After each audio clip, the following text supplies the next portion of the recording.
ಪ್ರೀತಿಯ ವಿದ್ಯಾರ್ಥಿಗಳಿಗೆ ಇವತ್ತಿನ ತರಗತಿಗೆ ಪ್ರೀತಿಯ ಸ್ವಾಗತವನ್ನು ಕೋರುತ್ತಾ, ಇವತ್ತಿನ ತರಗತಿಯಲ್ಲಿ ಇಂಗ್ಲಿಷ್ನ ಮತ್ತೊಂದು ಬಹುಮುಖ್ಯವಾಗಿರುವಂತಹ ಗ್ರಾಮರ್ ಟಾಪಿಕ್ ಆದ ಪಾರ್ಟ್ಸ್ ಆಫ್ ಸ್ಪೀಚ್ ಬಗ್ಗೆ ಡೀಟೇಲ್ಸ್ ಆಗಿ ಕಲಿತಾ ಹೋಗೋಣ.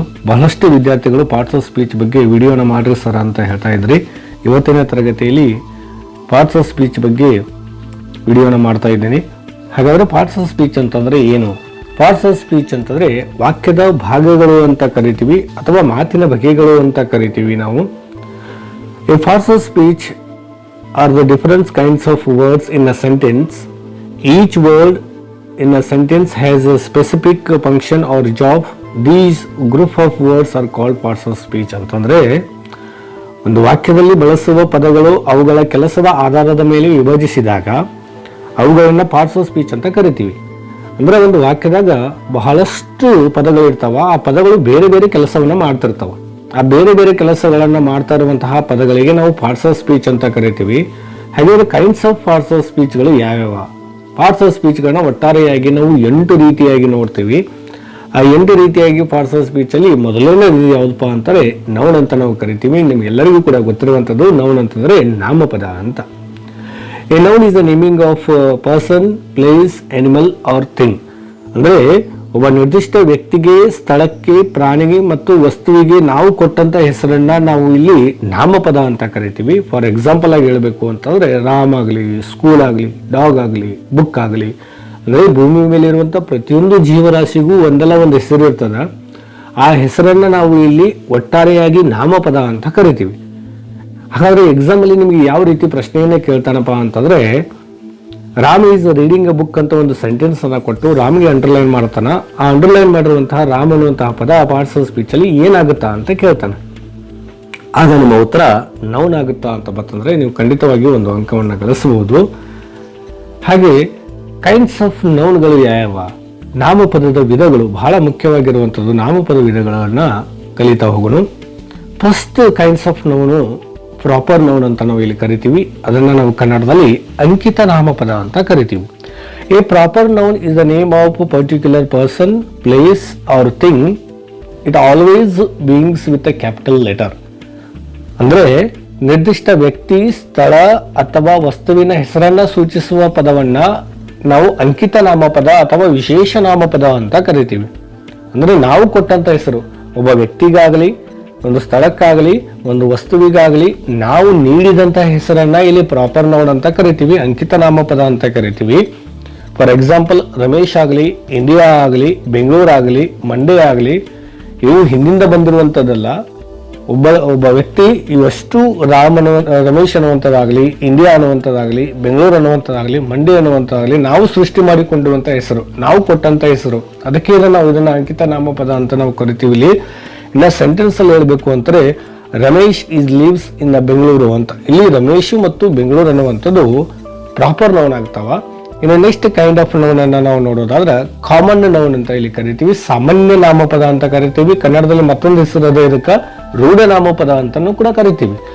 A common noun is a general name of a place, person, animal R thing. ಅಂದ್ರೆ ಸರ್ವೇ ಸಾಮಾನ್ಯವಾಗಿ ರೂಢಿಯಿಂದ ಬಳಸುವಂತಹ ಹೆಸರುಗಳು ಇವೆಲ್ಲ.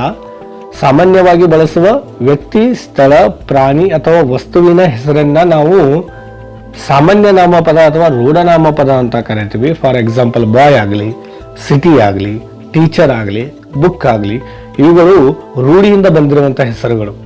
ಇನ್ನು ಸೆಂಟೆನ್ಸ್ ಅಲ್ಲಿ ನಾವು ನೋಡೋದಾದ್ರೆ the boy is a playing. ಇಲ್ಲಿ ಬಾಯ್ ಎನ್ನುವಂಥದ್ದು ಕಾಮನ್ ನೌನ್ ಆಗುತ್ತೆ.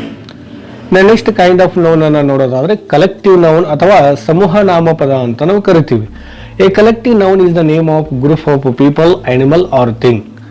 ಜನರು, ಪ್ರಾಣಿಗಳು ಅಥವಾ ವಸ್ತುಗಳ ಗುಂಪಿಗೆ ನಾವು ನೀಡಿರುವಂತಹ ಹೆಸರು. ಕೇವಲ ಒಬ್ಬನೇ ವ್ಯಕ್ತಿ ಇರೋದಿಲ್ಲ, 2ಕ್ಕಿಂತ ಜಾಸ್ತಿ ಆಗಿರುವಂತಹ ವ್ಯಕ್ತಿಗಳಾಗಲಿ, ಪ್ರಾಣಿಗಳಾಗಲಿ ಅಥವಾ ವಸ್ತುಗಳ ಗುಂಪಾಗಲಿ, ಆ ವಸ್ತುವಿನ ಗುಂಪು ಆಗಲಿ ಅಥವಾ ಪ್ರಾಣಿಗಳ ಗುಂಪು, ಆ ಜನರ ಗುಂಪಿಗೆ ಒಂದು ಹೆಸರು ಏನು ಕೊಟ್ಟಿರ್ತೀವಲ್ಲ, ಆ ಸಮೂಹಕ್ಕೆ ನೀಡಿರುವಂತಹ ಹೆಸರನ್ನ ನಾವು ಇಲ್ಲಿ ಸಮೂಹ ನಾಮಪದ ಅಂತ ಕರಿತೀವಿ. ಫಾರ್ ಎಕ್ಸಾಂಪಲ್ ತಂಡ ಅಂದ್ರೆ ಟೀಮ್ ಆಗಲಿ, ಕ್ಲಾಸ್ ಆಗಲಿ, ಫ್ಲಾಕ್ ಆಗಲಿ, ಆರ್ಮಿ ಆಗಲಿ, ಇದು ಕೇವಲ ಒಬ್ಬ ವ್ಯಕ್ತಿಯನ್ನು ಸೂಚಿಸುವುದಿಲ್ಲ, ಒಂದು ಸಮೂಹವನ್ನ ಸೂಚಿಸುವಂತಹ ನಾಮಪದಗಳಾಗಿರೋದ್ರಿಂದ ಇದನ್ನ ಕಲೆಕ್ಟಿವ್ ನೌನ್ ಅಂತ ಕರಿತೀವಿ. ಇನ್ನು ಸೆಂಟೆನ್ಸ್ ಅಲ್ಲಿ ನಾವು ನೋಡೋದಾದ್ರೆ our class is very active. ಇಲ್ಲಿ ಕ್ಲಾಸ್ ಅನ್ನುವಂಥದ್ದು ಏನಾಗುತ್ತಾ, ಕಲೆಕ್ಟಿವ್ ನೌನ್ ಆಗುತ್ತಾ. ಇನ್ನು ನೆಕ್ಸ್ಟ್ ಕೈಂಡ್ ಆಫ್ ನೌನ್ ಅನ್ನ ನೋಡೋದಾದ್ರೆ ಮಟೀರಿಯಲ್ ನೌನ್, ಪದಾರ್ಥ ನಾಮಪದ ಅಥವಾ ವಸ್ತು ನಾಮಪದ ಅಂತಾನೂ ಕೂಡ ಇದನ್ನ ಕರಿತೀವಿ ನಾವು. ಈ material noun is the name of substance or material, ಅಂದ್ರೆ ಪದಾರ್ಥ ಅಥವಾ ವಸ್ತುಗಳ ಹೆಸರನ್ನ ಸೂಚಿಸುವ ನಾಮಪದವನ್ನ ನಾವು ಇಲ್ಲಿ ಮಟೀರಿಯಲ್ ನೌನ್ ಅಂತ ಕರಿತೀವಿ. ಅಂದ್ರೆ ಒಂದು ವಸ್ತುವಿಗೆ, ಭೂಮಿ ಮೇಲಿರುವಂತಹ ಪ್ರತಿಯೊಂದು ವಸ್ತುವಿಗೆ ಒಂದಲ್ಲ ಒಂದು ಹೆಸರನ್ನ ನಾವು ನೀಡಿರ್ತೀವಿ. ಆ ವಸ್ತುವಿಗೆ ನಾವು ನೀಡಿರುವಂತಹ ಹೆಸರನ್ನ ನಾವು ಇಲ್ಲಿ ಮಟೀರಿಯಲ್ ನೌನ್ ಅಥವಾ ವಸ್ತು ನಾಮಪದ ಅಥವಾ ಪದಾರ್ಥ ನಾಮಪದ ಅಂತ ಕರಿತೀವಿ. ಫಾರ್ ಎಕ್ಸಾಂಪಲ್ ಗೋಲ್ಡ್ ಆಗಲಿ, ವಾಟರ್ ಆಗಲಿ, ಮಿಲ್ಕ್ ಆಗಲಿ, ಐರನ್ ಆಗಲಿ, ಇವೆಲ್ಲವನ್ನ ನಾವು ಮಟೀರಿಯಲ್ ನೌನ್ ಅಂತ ಕರಿತೀವಿ. ಇನ್ನು ಸೆಂಟೆನ್ಸ್ ಅಲ್ಲಿ ಹೇಳೋದಾದ್ರೆ ಗೋಲ್ಡ್ ಈಸ್ ವೆರಿ ಕಾಸ್ಟ್ಲಿ, ಇಲ್ಲಿ ಗೋಲ್ಡ್ ಅನ್ನುವಂಥದ್ದು ಮಟೀರಿಯಲ್ ನೌನ್ ಆಗುತ್ತಾ. ಇನ್ನು ನೆಕ್ಸ್ಟ್ ಕೈಂಡ್ ಆಫ್ ನೌನ್ ನೋಡೋದಾದ್ರೆ ಅಬ್ಸ್ಟ್ರಾಕ್ಟ್ ನೌನ್ ಅಥವಾ ಭಾವನಾತ್ಮಕ ನಾಮಪದ ಅಂತ ಇದನ್ನ ಕರಿತೀವಿ.